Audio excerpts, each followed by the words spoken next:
dear brothers and beloved young people, who are here numerous in this church today, let us meditate on our Jesus, on this Jesus, that more and more many will come to know. A Jesus who is merciful but also just. A Jesus who gives a true love, a love that is not goodism, but is, yes, a merciful love, but is also a just and truthful love. It is a Jesus who in a clear way manifests himself and does justice to the humble, to the small, to the simple, to those who are oppressed, to those who are trampled in their dignity, to those who are disheartened, crushed by a corrupt system, giving so much infinite love to his little ones, but at the same time with his gaze of justice, fulminating all those who willfully turn against God and do evil to his sheep. Jesus, here in this cradle, watches us, scrutinizes us, and loves us. And with his love enters our hearts, plows through our hearts, holds us close and gives us true joy. That joy that is not found in the world.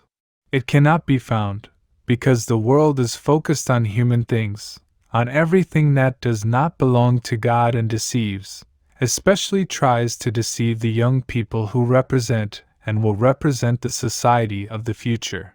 Here is the action put in place by the propaganda, from the mainstream as they say.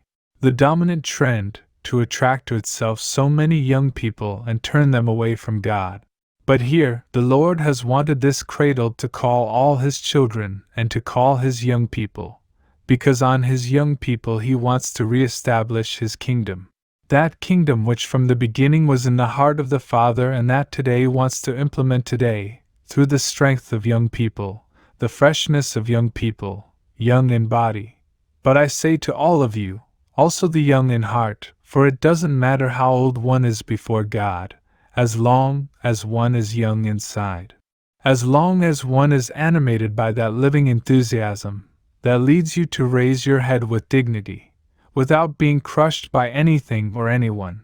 And here before this living love, true and joyful, we cannot but utter the words, "Show us, Lord, your mercy and give us your salvation.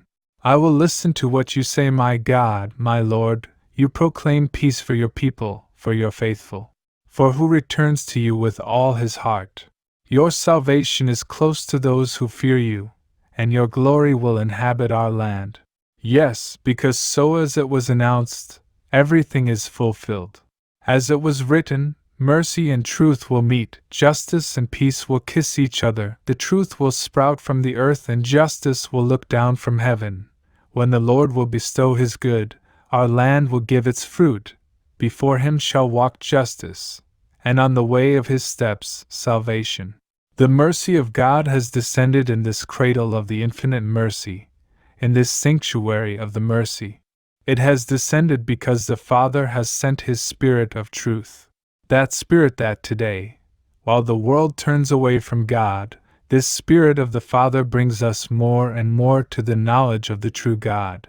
By opposing a theory, a logic, something that goes in another direction, man tries to replace God and wants to intervene even in the various stages of life, substituting himself to the Creator and deciding, when it is necessary to be born, when it is necessary to die. And more man, and especially, so many attracted by what the world offers, flaunt their thoughts and flaunt their bodies, not to mention the practices that increasingly provoke and lead so many towards the disorder of everything, going so far as to question even the natural order willed by God. But here in front of all this, the justice of God will be manifested and the Spirit of the Father will descend and act, forcefully, in a joint action between heaven and earth. Here is the Spirit of the Father's love, the Spirit of fire, who will burn every iniquity present in the world and that at the same time, manifesting his powerful energy, will crumble so many human certainties based on the self.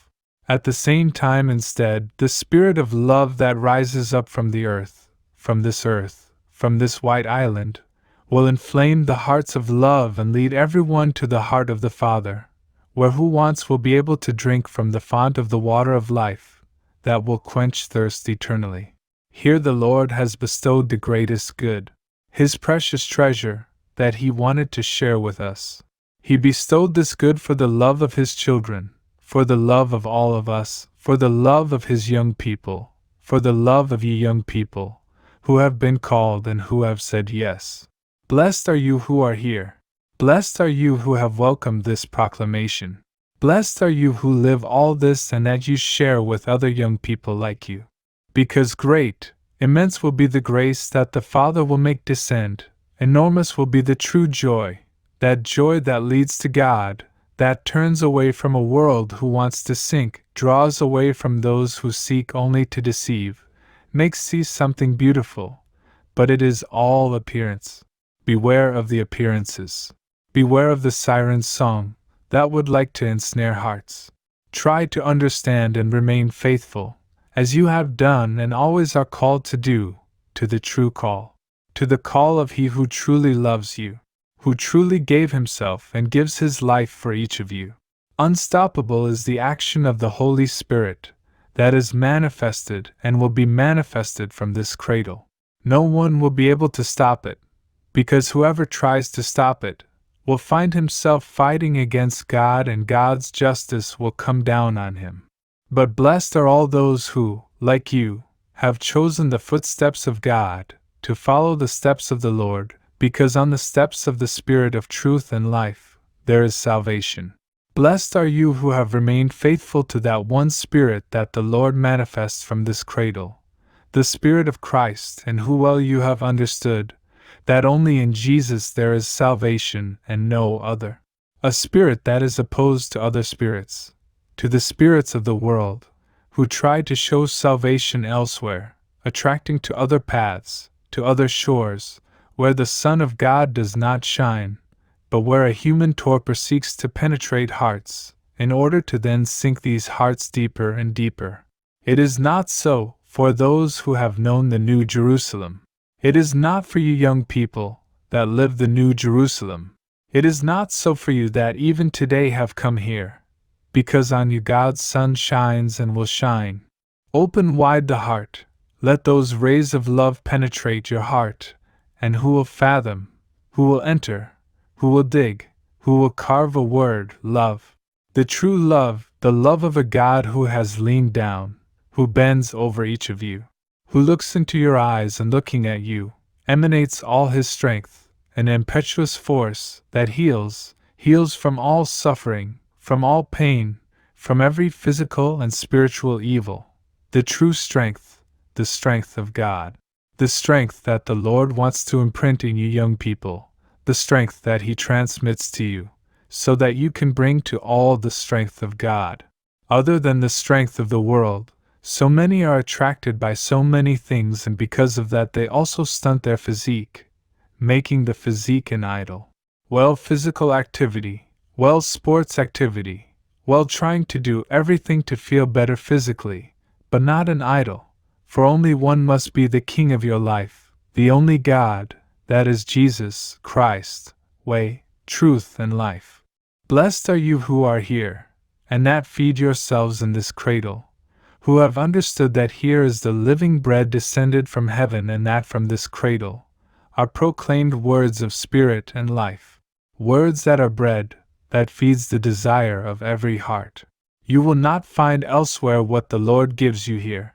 You may search the whole world for Him, but you will never find Him, because here in this land, the Lord has placed His treasure, His wealth, the hidden pearl, for which that merchant left everything and bought that land in which that pearl was kept. And so you also leave all that is I, all that is human, all that distances you from God, so that you can run here and live the pearl, the treasure of God, that the Lord wants to share with each of you. And don't worry of the pains and sufferings, and no matter how much they may grip and make your heart suffer, here before this cradle, Jesus, who all sees and all knows, with His gaze, with His caress of love, and with His living word, will dry every tear of your heart. Great is the faith of those who live all this. Great is your faith and all the young people who have espoused this call, for great has been and is the test of a contrary world, of a godless world, of a world that tries its best to make you turn away from God. Just as great was the trial for all those who have been attacked, slandered, struck down, only because they decided to embrace the mystery of the New Jerusalem. Well, just as that great Saint Paul, the apostle of the peoples, said, whom we must imitate for his fervor, for his strength, for his dignity, that led him to face everything and everyone, we also today remember those words, which again are addressed to us. You have fought the good fight and preserved the faith. To you will be given the crown of justice, that the Lord just judge will give to you who have waited with love for his manifestation. Yes, because here the Lord manifests himself and will manifest it himself in fullness. And you have been called to be the king's princes. The king has come, the king has descended to take possession of his kingdom and called you to be his princes. He wants to give you that crown, which is his crown, so that each of you can take part in this kingdom of love and peace, who was always in the heart of the Father and who today, now, as Jesus said, as we have heard many times in this reading proclaimed, when Jesus said, now blessed are you. Now blessed are you now. Everything is fulfilled. Yes, is fulfilled and will be fulfilled. The love of God will manifest itself and envelop all those who have said yes. Blessed are you who have said yes. Renew your yes.